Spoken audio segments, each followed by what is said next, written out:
வணக்கம். இன்றைய தலைநகரம் நிகழ்ச்சியில் நாம் பார்க்க இருப்பது நடுத்தர மற்றும் ஏழை எளிய மக்களின் பயன்பாட்டிற்காக கொண்டுவரப்பட்ட அரசு பேருந்துகள் தற்பொழுது அவர்களையே சிரமத்திற்கு உள்ளாக்குவதாக உள்ளது. அதன் கதவு, ஜன்னல், இருக்கை, மேற்கூரை போன்றவைகள் சரியான முறையில் பராமரிக்கப்படாததால் பொதுமக்கள் பெரும் இன்னல்களை சந்திக்கின்றனர். சென்னை மாநகரில் இயக்கப்படும் பெரும்பாலான பேருந்துகள் முறையாக பராமரிக்கப்படுவதில்லை என்ற குற்றச்சாட்டும் எழுந்துள்ளது. அது பற்றி ஒரு செய்தி தொகுப்பை பார்க்கலாம். சென்னையில் 3500 பேருந்துகள் இயக்கப்படுகின்றன. சாதாரண, விரைவு, தாழ்தள சொகுசு மற்றும் குளிர்சாதனம் என பல்வேறு வகையான பேருந்துகள் இயக்கப்பட்டு வருகின்றன. 748 வழித்தடங்களில் இந்த பேருந்துகள் இயக்கப்படுகின்றன. அரசு பேருந்துகளில் தினமும் 53 லட்சம் பேர் பயணம் மேற்கொள்கின்றனர். இதன் மூலம் நாளொன்றிற்கு 3 கோடி ரூபாய் அரசு போக்குவரத்து கழகத்திற்கு வருவாய் கிடைக்கிறது. இந்நிலையில் 70% பேருந்துகள் போதிய பராமரிப்பு இல்லாததால் அடிக்கடி பழுது ஏற்பட்டு நடுவழியில் நிற்பது, பிரேக் பிடிக்காமல் விபத்து ஏற்பட்டு உயிரிழப்பு ஏற்படுவதாக கூறப்படுகிறது. இந்த பேருந்துகளில் இருக்கைகள், மேற்கூரை, படிக்கட்டு மற்றும் பக்கவாட்டில் உள்ள கண்ணாடிகள் மிகவும் மோசமான நிலையில் இருப்பதாக பொதுமக்கள் தெரிவித்துள்ளனர். பணிமனையில் உள்ள தொழில்நுட்ப பிரிவில் 1300 காலி இடங்கள் நிரப்பப்படவில்லை என்று தெரிகிறது. ஆட்பற்றாக்குறையால் பேருந்துகள் முறையாக பராமரிக்கப்படுவதில்லை என்ற கருத்தும் நிலவுகிறது. இதுபோன்று மோசமான நிலையில் பேருந்துகள் இருப்பதால் பயணிகளின் எண்ணிக்கை குறைந்து கொண்டே வருகிறது. இதை சரி செய்ய போக்குவரத்து கழக நிர்வாகம் நடவடிக்கை எடுக்க வேண்டும் என்பது பொதுமக்களின் எதிர்பார்ப்பாக உள்ளது. சரியான பராமரிப்பில் இல்லாத அரசு பேருந்துகள் குறித்து தகவல்களை தருவதற்காக காத்திருக்கிறார் எமது செய்தியாளர் ராமச்சந்திரன். அவரிடம் பேசலாம். ராமச்சந்திரன், சென்னை மாநகரத்தில் மொத்தம் எத்தனை அரசு பேருந்துகள் தினமும் இயக்கப்படுது? அதில் எத்தனை மக்கள் பயணம் செய்யறாங்க? சென்னை மாநகர பேருந்துகளும் சென்னை வாசிகளையும் பிரிக்க முடியாதவை. தற்பொழுது 2 சக்கர மற்றும் 4 சக்கர வாகனத்தில் பயணித்தாலும் கடந்த காலங்களில் நிச்சயமாக சென்னை வாசிகள் இந்த சென்னை மாநகர பேருந்துகளில் பயணித்திருப்பார்கள் என்பது நிதர்சனமான உண்மை. சென்னை மாநகரை பொறுத்தவரை சென்னையில் அதிக அளவில் வாடகை இருப்பதால் சென்னையின் புறநகர பகுதிகளில் அதிக அளவில் மக்கள் குடியேறி வருகின்றனர். குறிப்பாக தென் சென்னை பகுதிகளான பல்லாவரம், குரோம்பேட்டை, தாம்பரம், கூடுவாஞ்சேரி போன்ற பகுதிகளிலும் வட சென்னை பகுதிகளான எண்ணூர், மணலி, திருவெற்றியூர், மீஞ்சூர் உள்ளிட்ட பகுதிகளிலும் இதேபோன்று இந்த பக்கம் போரூர், பூந்தமல்லி, அம்பத்தூர், ஆவடி போன்ற பகுதிகளில் அதிக அளவில் மக்கள் புறநகர் பகுதியில் தற்பொழுது வாடகைக்கு வீடு எடுத்து தங்கி வசித்து வருகின்றனர். அவர்களது வேலை அதிகபட்சமாக பார்த்தீங்கன்னா சென்னையின் மைய பகுதியில் இருக்கக்கூடிய அனைத்து பகுதிகளிலும் அவர்கள் அலுவலகங்கள் மற்றும் பள்ளி, கல்லூரி, கல்வி நிறுவனங்களுக்கு வந்து செல்ல வேண்டிய நிலை இருக்கிறது. ஆகையால் அவர்கள் அதிக அளவில் இந்த சென்னை மாநகரில் இயக்கக்கூடிய பொது போக்குவரத்தான மாநகர பேருந்துகளே அதிக அளவில் அவர்கள் பயன்படுத்துகின்றன. சுமார் 3567 பேருந்துகள் இந்த சென்னை மாநகரில் இயக்கப்படுகிறது. குறிப்பாக 50 கிலோமீட்டர் சுற்று வட்டாரத்துக்கு இந்த பேருந்து சேவை இயக்கப்படுகிறது. 748 வழித்தடங்களில் இந்த பேருந்தில் தினந்தோறும் 3 கோடி ரூபாய் வருமானம் பயணிகளிடம் கட்டணமாக வசூலிக்கப்படுகிறது. 53 பயணிகள் இந்த சேவையை நேரடியாக பயன்பெறுகின்றனர். ஆனால் இந்த பேருந்துகள் தற்பொழுது மிகவும் பரிதாபமான நிலையில் தற்பொழுது காணப்படுகிறது. குறிப்பாக போதிய பராமரிப்பு இல்லாதால் பல்வேறு பாதிப்புகள் பொதுமக்களுக்கும் போக்குவரத்து கழகங்களுக்கும் நேரடியாக ஏற்பட்டு வருகின்றன. குறிப்பாக சென்னை மாநகரில் இருக்கக்கூடிய இந்த 3500 பேருந்துகளில் 70% பேருந்துகள் போதிய பராமரிப்பு கிடையாது, அறவே கிடையாது. இதனால பேருந்து பயணிகள் பல்வேறு இன்னல்கள் தினந்தோறும் சந்தித்து வருகின்றனர். குறிப்பாக அதிகாலை வேளையில் அவர்கள் பேருந்தில் பயணிக்கும் பொழுது பயணிகள் அடிக்கடி இது பேருந்துகள் நடுவழியில் அடிக்கடி பழுதாகி நின்று விடுகிறது. மேலும் சரியாக பிரேக் பிடிப்பதில்லை, அடிக்கடி விபத்துகள் ஏற்படுகிறது. இது போன்ற பல்வேறு காரணங்களால் பொது போக்குவரத்தான மாநகர போக்குவரத்து சேவை தற்பொழுது மிகப்பெரிய பரிதாப நிலைக்கு தள்ளப்பட்டுள்ளது. குறிப்பாக கடந்த ஆண்டில் மற்றும் 2013ஆம் ஆண்டில் மாநகர பேருந்து விபத்து ஏற்படுத்தி 103 பேர் பலியானதாக புள்ளி விவரங்கள் தெரிவிக்கின்றன. இதை அதிக அளவில் போதிய பற்றாக்குறை இந்த பராமரிப்பு இருப்பதால் அதில் கூடுதல் நிதி ஒதுக்கீடு செய்ய வேண்டும் என்று தொழிற்சங்கங்கள் கோரிக்கையை முன்வைக்கின்றன. ரேவதி, ராமச்சந்திரன், இப்ப இதுக்கு கூடுதல் நிதி ஒதுக்கணும் அப்படின்னு சொல்றாங்கன்னு சொல்றீங்க. இப்ப தனியார் பேருந்துகள் எடுத்துக்கிட்டீங்கனாலும் இல்ல ஷேர் ஆட்டோ அந்த மாதிரி எடுத்துக்கிட்டீங்கன்னா அவங்க யாருமே நஷ்டத்துல இயங்குறதா சொல்லல. ஆனா அரசு பேருந்து நஷ்டத்துல இயங்குறதாவும் இன்னும் கூடுதல் நிதி ஒதுக்குமாறுன்னு சொல்றாங்க. அதுக்கு என்ன காரணம்?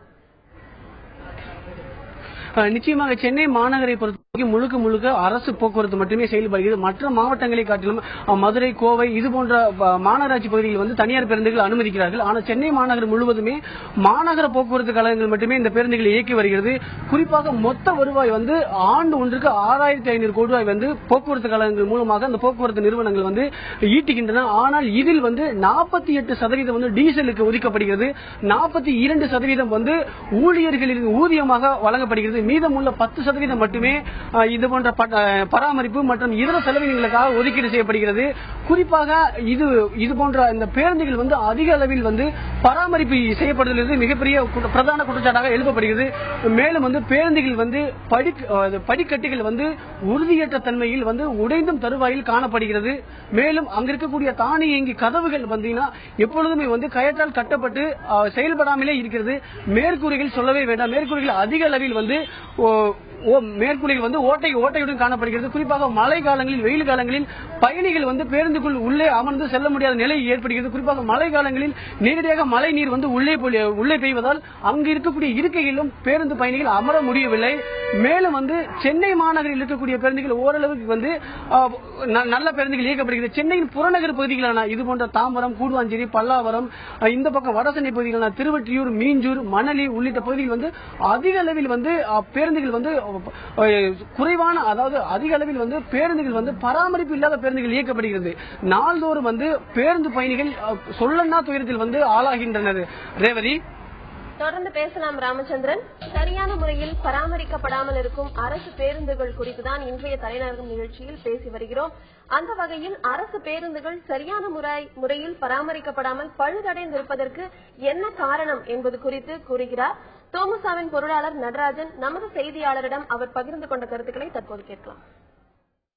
சென்னை மாநகரில் ஓடக்கூடிய 3500க்கும் மேற்பட்ட பேருந்துகளில் தகுதி இல்லாத பேருந்துகள் எத்தனை எண்ணிக்கையில் உள்ளது? சென்னை மாநகரத்தில் மாநகர போக்குவரத்து கழகத்தில் 3750 சொந்தமான பேருந்துகள் இருக்கிறது. இதில் 3530 பேருந்துகள் தடத்தில் இயக்கக்கூடிய பேருந்துகளாக இருக்கிறது. இந்த தடத்தில் இயக்கக்கூடிய பேருந்துகளில் சற்றேறக்குறைய 70% பேருந்துகள் தகுதியற்றவர்களாக இருந்து கொண்டிருக்கிறது. இதற்கு காரணம் நம்முடைய பேருந்து பணிமனைகள் என்பது இன்றைய தினம் 25 பணிமனைகள் இருக்கிறது. புதிதாக இப்போது 2 பணிமனைகளை சேர்த்திருக்கிறார்கள். 25 பணிமனைகளையும் சேர்த்து நிறுத்தக்கூடிய வசதி உள்ள பேருந்துகள் எண்ணிக்கை 2500 பேருந்துகளை மாத்திரம்தான் நிறுத்த இயலும். ஆனால் 3500 பேருந்துகள் நீங்கள் பார்த்தால் தெரியும், பணிமனைக்கு வெளியே இரவு நேரத்தில் அனைத்து பேரும் நிறுத்தி வைக்கப்படுகிறது.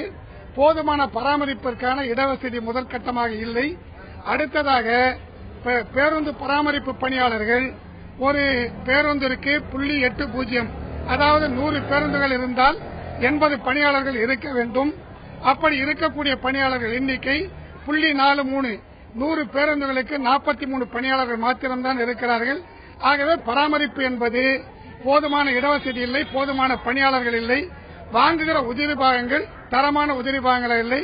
குறிப்பாக இன்றைய தினம் பல பேருந்துகளை நீங்கள் சாலையில் பார்த்தால் பேருந்துகள் கிராஸா போயிட்டு இருக்கும்.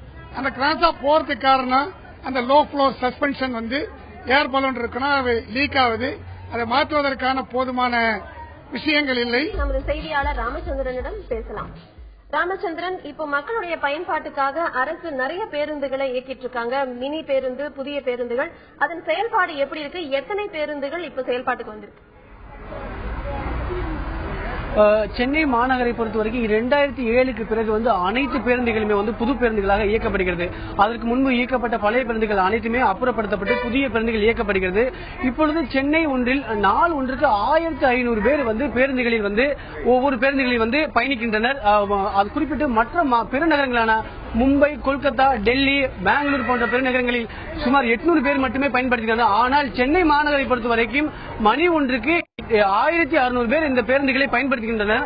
அதிக அளவில் சென்னை மாநகர மக்கள் வந்து அலுவலகம் செல்வர்கள், பள்ளி கல்லூரி செல்லக்கூடிய மாணவ மாணவிகளுக்கு போக்குவரத்தாக இருக்கக்கூடியது இந்த பொது போக்குவரத்தாக இருக்கக்கூடியது சென்னை மாநகர போக்குவரத்து கழகங்கள் தான். ஆகையே வந்து இதில் ஒரு சில குறைபாடுகள் இருக்குது, அவற்றை சரி செய்ய வேண்டும் என பொதுமக்களும் தொழிற்சங்கங்களும் அங்கிருந்து பணிபுரிக்கக்கூடிய தொழிலாளர்களும் கோரிக்கை வைக்கின்றன. குறிப்பாக சென்னை மாநகரில் இருக்கக்கூடிய 3500க்கும் மேற்பட்ட பேருந்துகளை பராமரிப்பதற்காக 25 பணிமனைகள் உள்ளன.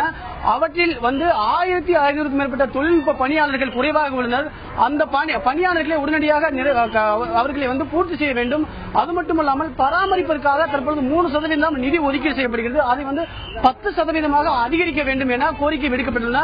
அதேபோல் குறிப்பாக தற்பொழுது ஓட்டுநர் ஒரு பேருந்தை இயக்கும் போது அதில் ஏற்படக்கூடிய சிறிய தவறுகள் ஏதாவது ஏற்பட்டால் உடனடியாக அங்கு பணிமனையில் உள்ள லாக் சீட் என்ற இருக்கக்கூடிய அந்த புத்தகத்தில் அவர்கள் பதிவு செய்ய வேண்டும். அவ்வாறு பதிவு செய்துவிட்டால் உடனடியாக அதனை அங்கு இருக்கக்கூடிய தொழில்நுட்ப பணியாளர்கள் அதை சரி செய்து அடுத்த நாளே இயக்க வேண்டும். அவ்வாறு இயக்கினால் பெரிய அளவில் இந்த பேருந்துகள் நடுவழில் நிற்பதோ அல்லது விபத்துகள் ஏற்படுத்துவதோ அடிக்கடி தீப்பிடித்துவதோ போன்ற செயல்கள் இல்லாமல் பயணிகளுக்கு நிறைவான சேவை ஏற்படுத்தும் வகையில் இந்த பேருந்து சேவை கொண்டு செல்ல முடியும் என்பதே அனைவரையும் எதிர்பார்ப்பாக உள்ளது. ரேவதி, ராமச்சந்திரன், இதுக்கு மக்களுடைய வரவேற்பு எந்த அளவுல இருக்கு? மக்களுக்கு எந்த மாதிரியான விழிப்புணர்வு தேவைப்படுது? நிச்சயமாக மக்கள் பிரதானமாக பயன்படுத்தக்கூடியது இந்த மாநகர பேருந்துகள் தான். ஆகையால் ஒரு சில தவறுகள், ஒரு சில குறைபாடுகள் இருந்தாலும் அவற்றை சரி செய்ய வேண்டும் என்பதே பொதுமக்கள் போக்குவரத்து கழகங்களுக்கு வைக்கக்கூடிய பிரதானமான கோரிக்கையா இருக்குது. இருக்கக்கூடிய படிக்கட்டுகளை உறுதியான படிக்கட்டுகளாக அமைக்க வேண்டும். தானியங்கி கதவுகள் பராமரிக்கப்பட வேண்டும். உள்ள இருக்கக்கூடிய பேருந்துகள் மேற்கூரைகள் சரி செய்ய வேண்டும். பேருந்துகளை சுத்தப்படுத்த வேண்டும். பொதுமக்களும் அதிக அளவில் பேருந்துகளை தூய்மையாக இருக்க வேண்டும், இருப்பதற்கு ஒத்துழைக்க வேண்டும். அவர்கள் கண்ட இடங்களில் எச்சில் துப்புவது, அது மற்ற குப்பைகளை பேருந்துக்குள் வீசுவது, அது போன்ற செயல்களில் ஈடுபடாமல் போக்குவரத்து கழகங்கள் திறம்பட செயல்படுத்துவதற்கு பொதுமக்களும் அதிக அளவில் போக்குவரத்து கழகங்களுக்கு ஒத்துழைப்பு செய்ய வேண்டும் என ஓட்டுநர், நடத்துனர் மற்றும் பணியாளர்கள் மற்றும் போக்குவரத்து கழகங்கள் போக்குவரத்து மக்களிடம் வைக்கக்கூடிய கோரிக்கையாகும். ஆகையால் இந்த பேருந்து சேவையை அடுத்த கட்டத்திற்கு பொதுமக்களுக்கு செயல்படுத்த முடியும் என்பதே போக்குவரத்து கழகங்கள் வைக்கக்கூடிய பிரதான கோரிக்கையாக உள்ளது. ரேவதி, ராமச்சந்திரன், இப்ப ஏற்கனவே நீங்க சொன்ன மாதிரி அந்த பராமரிக்கப்படாத பேருந்துகள் அப்புறப்படுத்தப்பட்டு புதிய பேருந்துகள் இப்ப செயல்பாட்டுக்கு வந்திருக்கு. இந்த பேருந்துகள் எல்லாமே ஒழுங்கா இயக்குறதுக்கு மக்களுடைய ஒத்துழைப்பும் தேவைப்படுது. இப்ப இததான் நீங்க இன்னைக்கு தலைநகரம் நிகழ்ச்சியில சொல்லியிருக்கீங்க.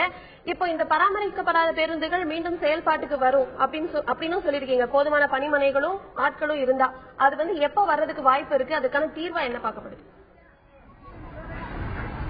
கூடிய விரைவில் இருக்கக்கூடிய இந்த பராமரிக்கப்படாத பேருந்துகளை பணிமனை ஏற்கனவே 23 இருந்தது, தற்போது 25ஆக அதிகரிக்கப்பட்டுள்ளது. ஆகையால் கூடிய விரைவில் இருக்கக்கூடிய அந்த பராமரிப்பு சரி செய்யப்படும்.